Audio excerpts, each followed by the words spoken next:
Glorificado seja o nome do Pai, glorificado seja o nome do Filho, glorificado seja o nome do Espírito Santo de Deus.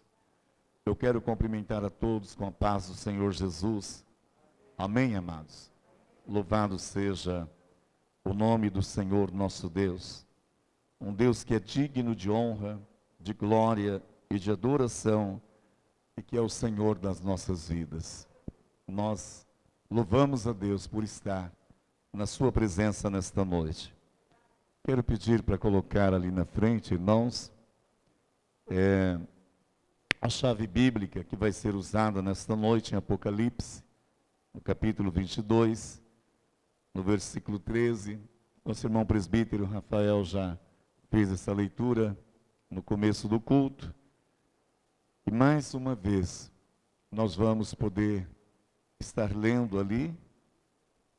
A gente vai estar vendo a palavra dizer eu sou. Esse foi o que nos norteou em toda essa campanha, né? Eu vou contar até 3. Será que a gente consegue ler junto ali? 1, 2, 3. Eu sou o Alfa e o Ômega, o princípio e o fim, o primeiro e o derradeiro. Você pode aplaudir ao Senhor nesta noite? É o Senhor da tua vida, é o teu Salvador, é o teu Deus, é aquele que enviou o seu Filho para dar a sua vida na cruz do Calvário, para nossa salvação. Amém, amados? Irmãos, o que dizer desse versículo? E o que explicar desse versículo para os irmãos?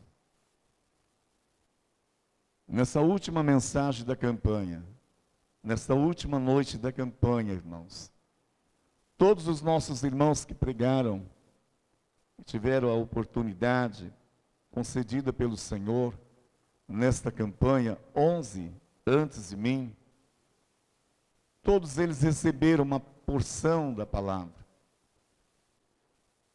E todos os momentos em que a palavra foi lida, estava ali essa palavra, eu sou. E nesta noite, a gente tem ali essa palavra acrescentada, eu sou o Alfa e o Ômega, o princípio e o fim, o primeiro e o derradeiro. Obviamente, irmãos, eu não me atrevi a tentar pegar um papel e, do meu entendimento, trazer algo para os irmãos relacionado ao que já está ali explicado, o que já está ali falado, o que já está ali declarado.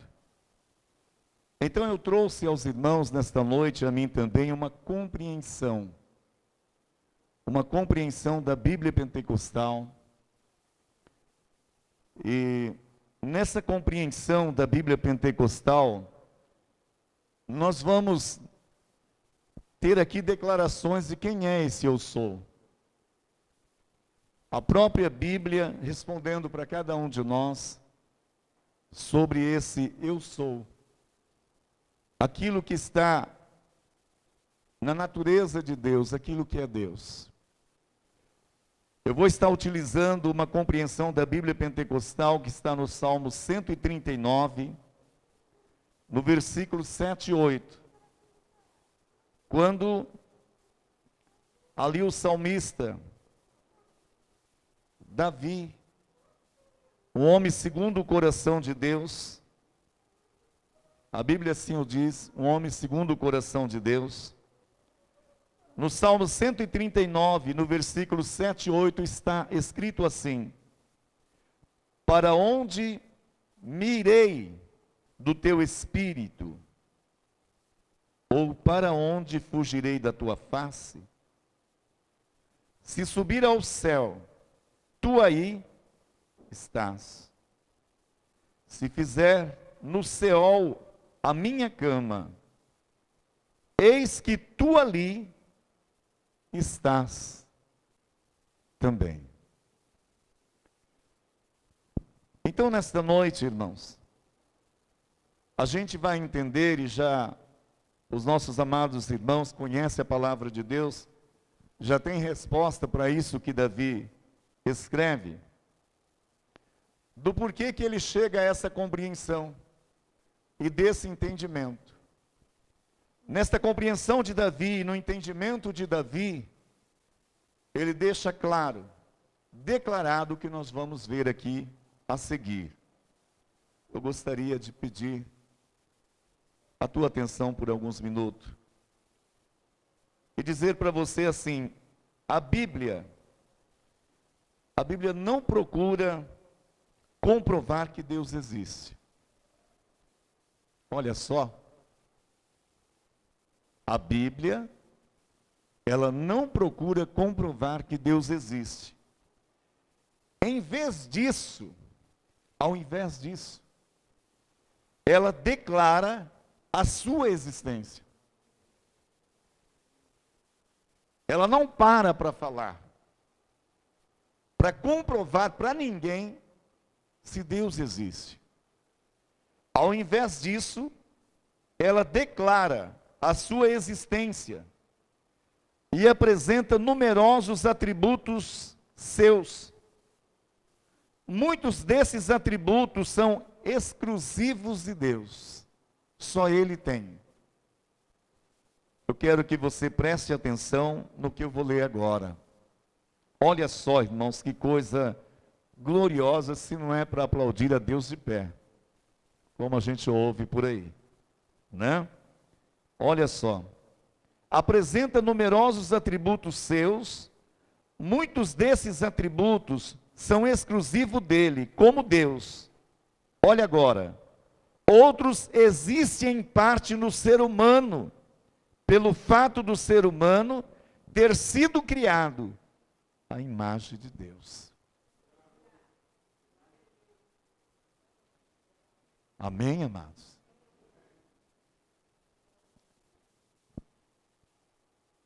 Nós vamos estar dando uma olhada em atributos que só Deus possui. Atributos que só Deus tem. Deus é onipresente. O que é isso, pastor? Deus é onipresente. Ele está presente em todos os lugares a um só tempo. Diferente de nós, né? Como que nós humanos somos limitados, somos frágeis. Diferente de Deus. Ele está em todos os lugares a um só tempo.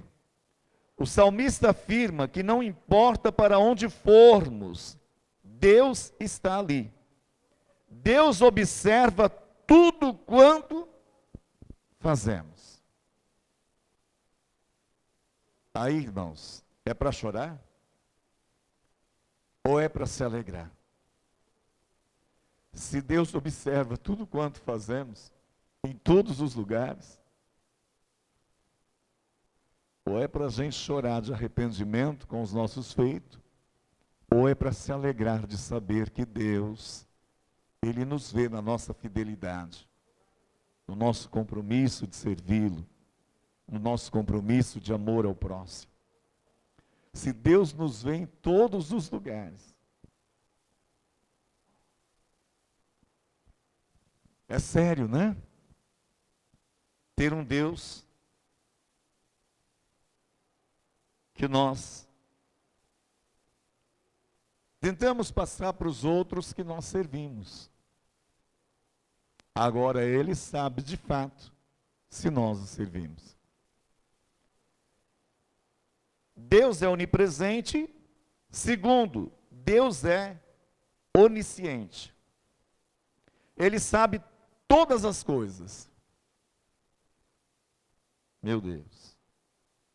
Ele sabe todas as coisas. Ele conhece não somente o nosso procedimento, mas também os nossos próprios pensamentos.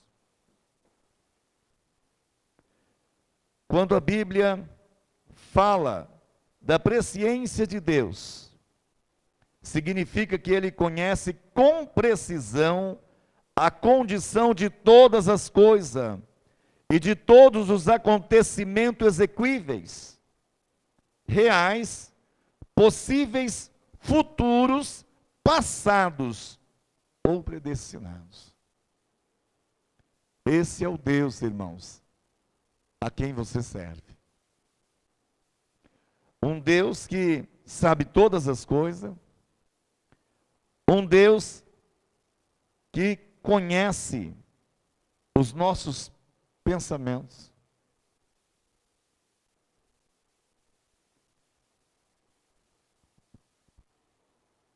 Conhece com precisão a condição de todas as coisas e de todos os acontecimentos reais, possíveis, futuros, passados ou predestinados. A presciência de Deus não subentende determinismo filosófico. Deus é plenamente soberano para tomar decisões e alterar seus propósitos no tempo e na história, segundo a sua própria vontade e sabedoria. Noutras palavras, Deus não é limitado à sua própria presciência.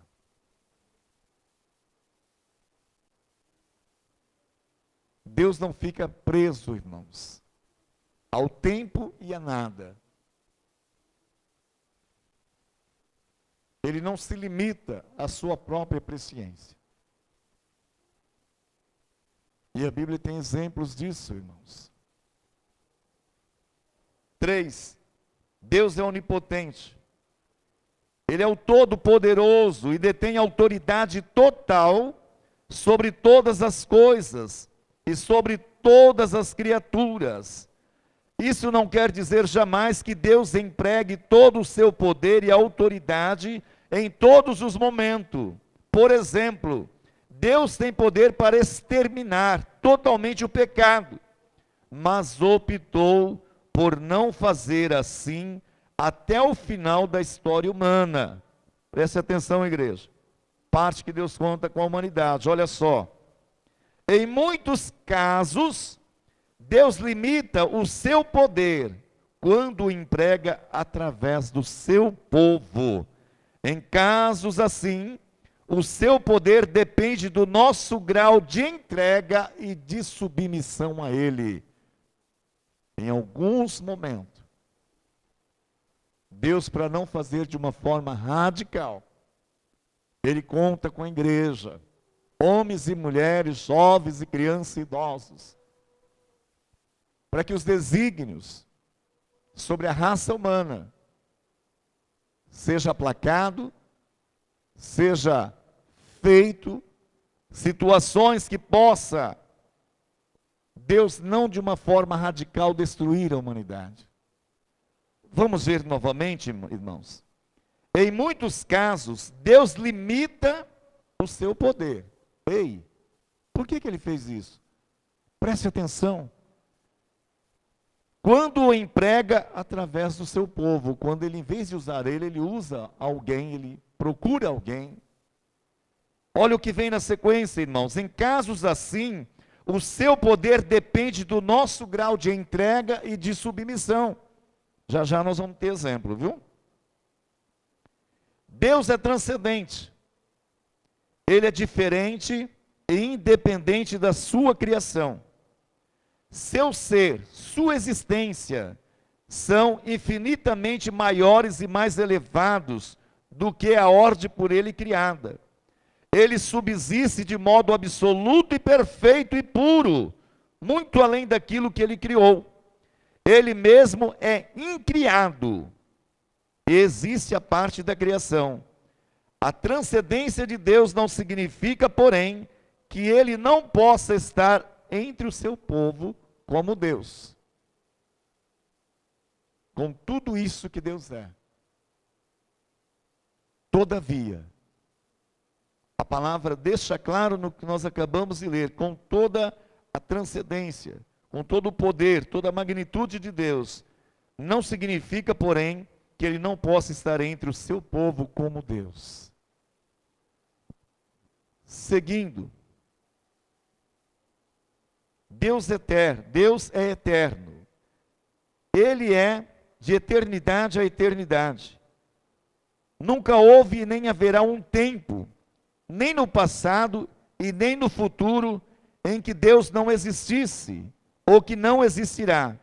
Ele não está limitado pelo tempo humano, e, portanto, é melhor descrito como eu sou.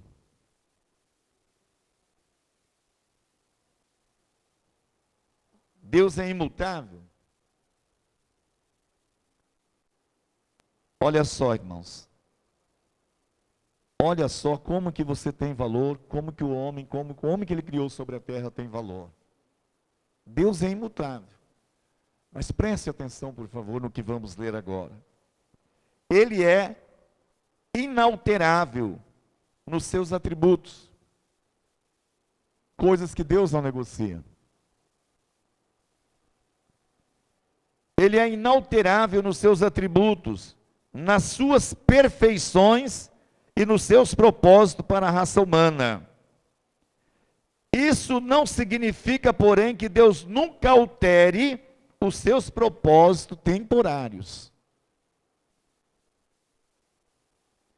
Ante o proceder humano, ele pode, por exemplo, alterar suas decisões de castigo por causa do arrependimento sincero dos pecadores. Quando a gente lê isso aqui, você lembra de alguma coisa de imediato? Será que a cidade de Nínive pula assim na nossa frente? Vamos repetir aqui. Isso não significa, porém, que Deus nunca altere os seus propósitos temporários ante o proceder humano. Ele pode, por exemplo, alterar suas decisões de castigo por causa do arrependimento sincero dos pecadores. Além disso, ele é livre para atender às necessidades do ser humano e às orações do seu povo. Em vários casos, a Bíblia fala de Deus mudando uma decisão como resultado das orações perseverantes dos justos. A oração do justo pode muito em seus efeitos. Deus é perfeito e santo. Ele é absolutamente isento de pecado. É perfeitamente justo. Adão e Eva foram criados sem pecado. Mas com a possibilidade de pecarem. Não foram criados robôs, programados. Deus deu uma ordem para eles. Ordem essa, que aqui diz assim: Adão e Eva foram criados sem pecado, mas com a possibilidade de pecarem. De escolhas, livre-arbítrio.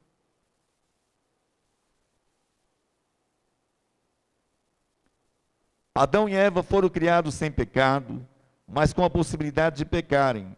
Deus, no entanto, não pode pecar. Deus, no entanto, não pode pecar. Sua santidade inclui também a sua dedicação à realização dos seus propósitos e planos. Deus é trino e uno. Ele é um só Deus, manifesto em três pessoas: Pai, Filho e Espírito Santo. Cada pessoa é plenamente divina, igual às duas outras, mas não são três deuses, e sim um só Deus. Atributos morais de Deus. Muitas características do Deus único e verdadeiro, especialmente os seus atributos morais, têm certa similitude com as qualidades humanas, sendo, porém, evidente que todos os seus atributos existem em grau infinitamente superior aos humanos. Por exemplo, embora Deus e o ser humano possuam a capacidade de amar, nenhum ser humano é capaz de amar com o mesmo grau, com a mesma intensidade como Deus ama. Além disso, devemos ressaltar que a capacidade humana de ter essas características vem do fato de sermos criados à imagem de Deus. Noutras palavras, temos a sua semelhança, mas ele não tem a nossa. Ele não é como nós. Deus é bom. Tudo quanto Deus criou originalmente era bom. Era uma extensão da sua própria natureza. Ele continua sendo bom para a sua criação, ao sustentá-la para o bem de todas as suas criaturas. Ele cuida dos ímpios. Deus é bom principalmente para os seus que o invoca em verdade. Deus é amor. Seu amor é altruísta, pois abraça o mundo inteiro, composto de humanidade pecadora. A manifestação principal desse seu amor foi a de enviar o seu filho, o seu único filho Jesus, para morrer em lugar dos pecadores. Além disso, Deus tem amor paternal, especial àqueles que estão reconciliados com Ele por meio de Jesus Cristo. Deus é misericordioso e clemente. Ele não extermina o ser humano, conforme merecemos, devido aos nossos pecados, mas nos outorga o seu perdão como dom gratuito, ao ser recebido pela fé em Jesus Cristo quando o aceitamos. Deus é compassivo. Ser compassivo significa sentir tristeza pelo sofrimento de outra pessoa, com o desejo de ajudar.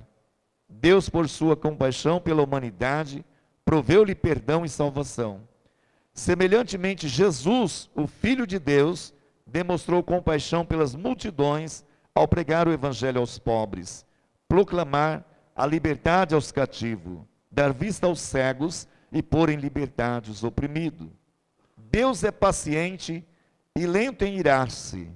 Deus expressou esta característica pela primeira vez no Jardim do Éden, após o pecado de Adão e Eva, quando deixou de destruir a raça humana, conforme era seu direito. Deus também foi paciente nos dias de Noé, enquanto a arca estava sendo construída. E Deus continua demonstrando paciência com a raça humana pecadora. Ele não julga na devida ocasião, pois destruiria os pecadores, mas na sua paciência concede a todos a oportunidade de se arrependerem e serem salvos. É por isso que estamos aqui nesta noite. É por isso que o Evangelho é pregado. Deus é a verdade. Jesus chamou a si mesmo de verdade. E o Espírito é chamado o Espírito da verdade. Porque Deus é absolutamente fidedigno, o verdadeiro em tudo o que diz e faz.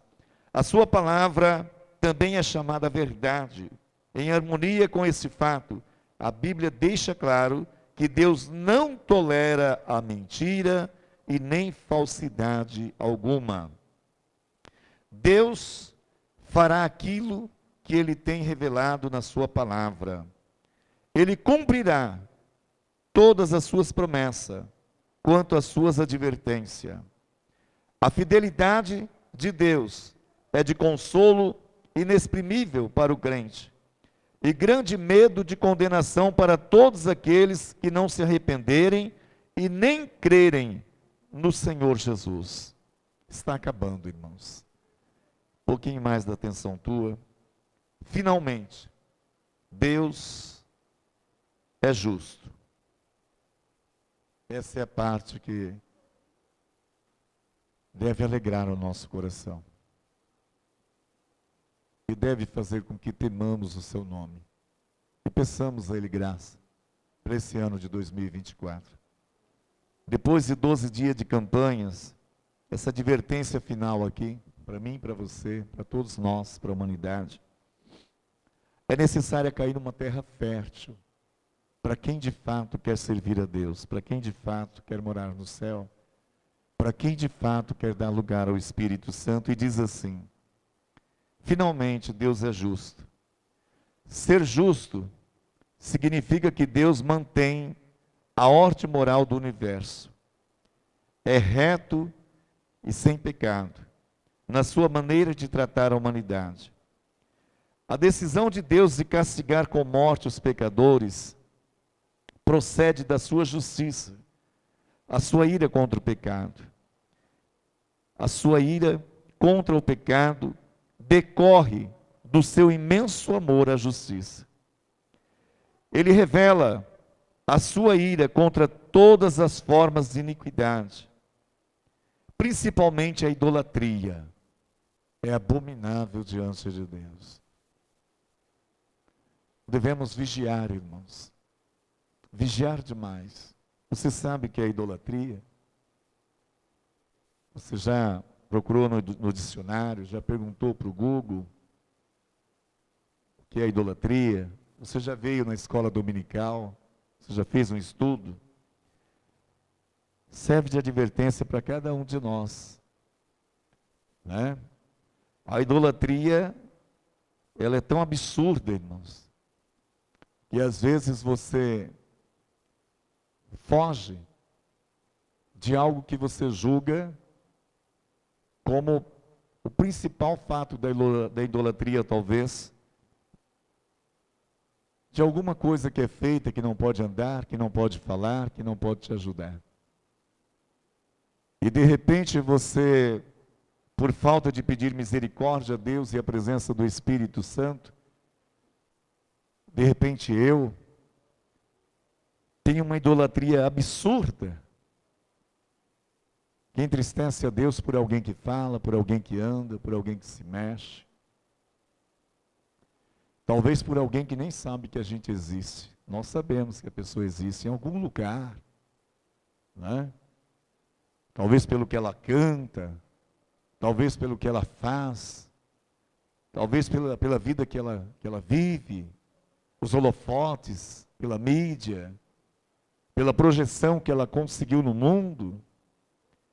Talvez você corre, até projeta alguma fala para alguém quando toca a idolatria, dizendo, olha, cuidado com aquilo.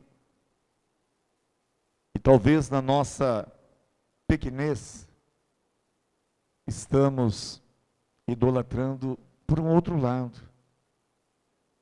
Talvez de uma forma diferente. Quem pode nos ajudar a perceber essas coisas é o Espírito Santo, irmãos. É o Espírito Santo de Deus, né? Vamos voltar um pouquinho aqui.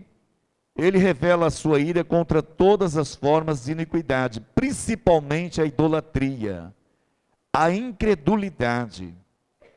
Irmãos, pesquise um pouco mais sobre a incredulidade, irmãos. O incrédulo, irmãos, é algo absurdo. Tem alguns exemplos de incredulidade na Bíblia que a gente deveria olhar um pouquinho mais. Dá uma olhada lá para Zacarias, irmãos. Vê o que aconteceu com ele quando o anjo vem falar com o sacerdote no lugar santo. Era no lugar santo. E ali há um caso de incredulidade. Há tantos outros casos, irmãos, de incredulidade. E o que é que a gente vai fazer? Olha aqui para mim. Pega os jornais, a internet, pega a mídia. Pega as conversas de bate-papo. Eu não vou dizer para você e te apoiar de que a gente deve ser cético e incrédulo, porque a coisa está de ladeira abaixo, irmãos. De fato, não dá para você acreditar em tudo, porque a coisa está desandada. No meio da igreja, no meio dos pastores, das religiões variadas, dos crédulos variados. Hoje se fala mais dos escândalos, quase se fala mais do que é bom, do que é saudável, da mensagem de Jesus e do poder dele de restaurar. Hoje, as conversas extra-igreja, até mesmo no meio dos crentes, irmãos, me perdoe, mas às vezes elas discorrem mais pelas desgraças, pelos pecados, pelos erros que acontecem no convívio da comunidade do que por aquilo que Deus realizou, pela cura, pelo milagre, pela conversão de alguém que estava perdido nos vícios, abraçou-se com Jesus, porque Jesus já havia abraçado desde quando foi gerado, ela retribuiu o abraço e agora não é mais aquilo, agora mudou a sua vida. Eu gostaria que nós nos atentássemos mais a essa situação, tá? Principalmente a idolatria, a incredulidade e o tratamento injusto, cotidiano, meu e seu, com o próximo. Olha, irmãos, a Bíblia nomeou 3 coisas até agora. Vamos lá? Diga comigo: idolatria. Mais forte. Idolatria. Cuidado, crente. Ei, pastor Zé Carlos, hein? Vamos lá. Incredulidade. Cuidado, crente. Aonde é o terceiro? O terceiro é maior, né? Agora responde, fala comigo, junto comigo. E o tratamento injusto com o próximo. E o próximo, muitas vezes, pegando um exemplo aqui agora, me perdoa, do Rafa, do Anderson com a Rafa, sua esposa, nem sempre o próximo vai ser a Rafa. De repente o próximo, aos nossos olhos, ao nosso julgamento, é alguém indesejável. Jesus morreu pelos indesejáveis. De repente é alguém totalmente diferente de você, que pensa totalmente diferente. Jesus morreu pelos diferentes. Jesus nunca amou o pecado que está no homem ou na mulher, mas ama aquela alma que está dentro daquela carcaça. Aquela carcaça está fazendo atrocidades, não é? Aquela carcaça está indo de ladeira abaixo, desenfreada, e ainda diz assim, o que ela diz? Vou aproveitar, eu sou livre, ninguém manda em mim. Dentro daquela carcaça tem uma alma que a terra não come. E o maior erro, irmãos, de quem está no pecado é achar que a vida é o corpo. Acha que a vida é o corpo e acha que morreu, acabou. Ou engano, irmãos, fádico. Ou engano terrível. A vida é isso que faz você me escutar. Aí você diz, agora ficou fácil, pastor, é o ouvido. Grita no ouvido do morto. Pega a força do teu pulmão, chega no ouvido do morto e dá um grito absurdo. Não é o ouvido que é a vida? O que faz você me ouvir, não é o ouvido? Vai lá. Umas 3 horas gritando lá, quem sabe. O ouvido é o que faz você me ouvir. O que faz você me ouvir, a terra não come. A tua carcaça, as pessoas que mais te amam, vai jogar lá no buraco. Não, pastor, vai pôr com cuidado. Tudo bem, vai pôr com cuidado. Mas vai pôr e vai embora. Porque ninguém aguenta ficar perto de você quando o espírito der linha na pipa. Vamos ser jovial agora. A hora que o espírito der área, ninguém vai querer ficar perto de você, nem o teu marido, esposa. Nem você, esposa, o marido. Nem a mãe que ama mais o filho. Não tem como, irmãos. É a lei. Vai lá e deixa. O problema é que antes do corpo passar pelo último suspiro, a vida diz para o corpo, obrigado. Ou então diz assim, você me ferrou. Sabe por quê, irmãos? Olha o que nós estamos vendo aqui, ó. O que você fez com o que você recebeu de Deus? Hã? O que você fez com as mãos que você recebeu de Deus? Com os seus olhos, com a boca, com os braços, com as pernas, com o corpo? O que você está fazendo com ele? Agrada a Deus? Ele diz para você não ter idolatria e amar a Ele, porque a origem tua é Ele. O que você é vem dEle, mas vem puro. Aí no meio do caminho você foi pegando um monte de coisa, e eu também. Aí ele fala para você não ser incrédulo, porque senão você não vai crer que você veio de Deus. Você vai crer que você veio do macaco. Foi sendo transformado até chegar ao que você é. É mentira! Quem te fez é santo. É por isso que você é o que é. Tem um QI abençoado, sabe pensar, sabe dizer não, sabe dizer sim. E aí ele diz que você tem que amar o próximo. Os bonitinhos, cheirosinhos que pensam como nós, é fácil. O meu Jesus não foi pregado no madeiro por quem não precisava. Ele disse para um ladrão que uma vida inteira roubou, e foi desonesto com todos os princípios. Quando esse ladrão olha para ele e diz assim: tem misericórdia de mim, e lembra-te de mim quando entrares no teu reino. Ele diz: ô ladrão, eu só queria ouvir isso, hoje mesmo tu estarás comigo.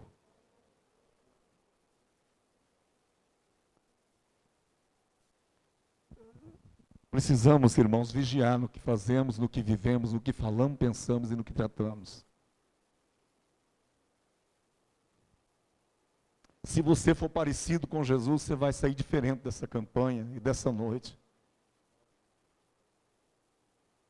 Você vai começar a colocar dentro de você alguém que não precisava viver e morrer numa cruz, para dizer para aqueles que é rejeitado em todas as áreas da família, porque não se encaixa, em todas as áreas da sociedade, porque não se encaixa, não é ético, não é convencional. O meu e teu Jesus galgou o caminho do Gólgota para dar a sua vida na cruz do Calvário e para dizer para mim e para você que Ele nos ama com grande amor. O tratamento injusto com o próximo. Jesus Cristo, que é chamado justo, também ama a justiça e abomina o mal. Note que a justiça de Deus não se opõe ao seu amor. Olha, irmãos. Pelo contrário, foi para satisfazer a sua justiça que Ele enviou Jesus a este mundo, como sua dádiva de amor. E como seu sacrifício pelo pecado, em lugar do ser humano. Só Ele podia fazer isso. Só alguém perfeito podia lavar as nossas manchas. Não é o sabão em pó que está no mercado, não, que lava o homem, não, viu? Mas lava, pastor, como é que eu estou bonitinho? Então lava o teu coração por dentro. E diga para alguém, qual o sabão da prateleira dos mercados? É o Omo? Tradicional, né? Não estou ganhando nada, viu, irmãos? É o ID? Acho que também é da mesma. Não estou ganhando nada. Qual o sabão em pó que é capaz de limpar o coração da ira, o coração da mágoa, o coração do ciúme, da inveja, o coração daquilo que é mal? Acho que estão querendo que eu pare. Vamos no final. A fim de nos reconciliar consigo mesmo. A revelação final que Deus fez de si mesmo está em Jesus Cristo. Noutras palavras, se quisermos entender completamente a pessoa de Deus, devemos olhar para Cristo, porque nele habita toda a plenitude da divindade. Você pode aplaudir a Deus nessa noite?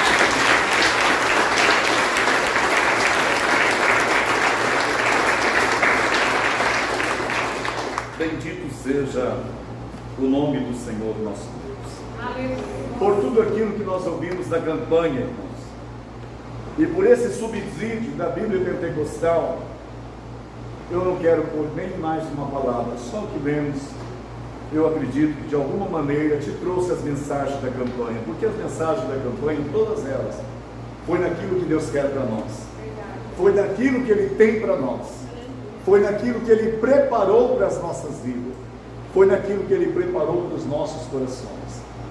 Eu, irmãos, tenho um defeito como pastor, na minha forma de falar, não fique chateado comigo não. Quando eu olho para os irmãos, até para mim mesmo, quando eu digo assim, quanto a gente valoriza essa carcaça. Não devia dizer isso, né? Devia dizer esse corpo esbelto que os irmãos têm, abençoado, bonito, que vocês fazem tudo para deixar chique como vocês estão. Olhando aqui, vocês não sabem que visão bonita que é olhar para vocês. Todo mundo quer, né? Mas, amados, tudo que eu quero, na verdade, passar com as falas que eu falo, é que você valorize mesmo o que Deus te deu. Cuida mesmo desse corpo. Cuida assim, irmão, tá? Não é pecado, não. Leve ele bonitão, bonitona, como os irmãos estão. É preciso. Mas deixa por dentro muito mais limpo. Deixa por dentro muito mais bonito. Deixa o seu corpo por dentro, o seu interno, algo que agrada a Deus. A Bíblia diz que o perigo é o que está dentro, irmãos, é o que está no coração. Ela diz que é do coração que procede a natureza bravia do ser humano. Aquilo que você olhando não vê em mim, e que eu olhando não vejo em você, e que outro olhando não vê. A Bíblia diz que é do coração que procede os adultérios. É do coração que procede, irmãos, a morte, os assassinatos. É do coração que procede as pragas. É do coração que procede as maldições que você projeta contra alguém. É do coração que procede o desejo de vingança, o desejo de morte. É do coração que procede a ira. E a Bíblia diz, não deixe o sol se pôr sobre a tua ira. E só o amor de Deus pode nos dar esses parâmetros para a glória do nosso Deus. Quando você sair daqui nesta noite, não se esqueça não do Salmo 139, tá? Leva com você. Se subir ao céu, tu aí estás. Se eu fizer no Seol a minha cama, eis que tu ali estás também. O cumprimento que nós temos aqui, aonde quer que você vá, o que quer que você faça, lembre sempre que aos olhos de Deus, todas as coisas estão nuas e patentes. O que é nuas, pastor? Que palavra obscena? Estão descobertas, tá bom? Vamos melhorar então? Todas as coisas diante de Deus estão descobertas. Aquele com quem nós temos que tratar. Amém, amados? Graças a Deus, Deus nos abençoe. Nós vamos para o encerramento. Nós temos as informações, temos algumas situações a serem passadas para a igreja. Eu quero, da minha parte, agradecer a toda a igreja do Senhor. Quero deixar aqui meu agradecimento aos músicos, aos cantores da igreja, cantoras. Quero deixar o meu agradecimento ao corpo de obreiro. Só Deus para colocar no coração de vocês a gratidão que está no meu coração e muito mais pelo trabalho de vocês nesses 12 cultos consecutivos. 12 cultos consecutivos. Agradecer a Deus a todos que tiveram a oportunidade de vir todos esses 12 dias. Aqueles que vieram em partes. A bênção de Deus não é dada pelos dias que a gente vem, é dada pelo coração aberto. Se o teu coração está aberto, quem trabalhou 12 horas, e quem trabalhou 6 horas, e quem trabalhou 2 horas, e quem trabalhou 1 hora, ou quem trabalhou 1 minuto, de Deus pode receber um pagamento igual, porque é Ele que paga. É Ele que concede a todos o seu amor, a sua graça e a sua gratidão. É bom quando a gente pode, que nem os 12 dias, vir, porque há uma alegria estendida, há uma comunhão com os irmãos, há uma vivência na comunidade. Mas não é porque você vem menos dias, o fato que vai determinar, o fator que vai determinar o quanto o teu coração está aberto, disponível para o Espírito Santo de Deus. Obrigado ao presbítero Rafael, ao seu trabalho imenso de preparar toda a condição da campanha, convidar todos os pregadores, ao nosso irmão presbítero Anderson pelo trabalho aí da organização no geral. E enfim, meu abraço à igreja. Você pode receber? Se você pode, aplauda o Senhor Jesus. Com Deus e com a alegria do teu coração e na tua alma. Em nome do Senhor Jesus.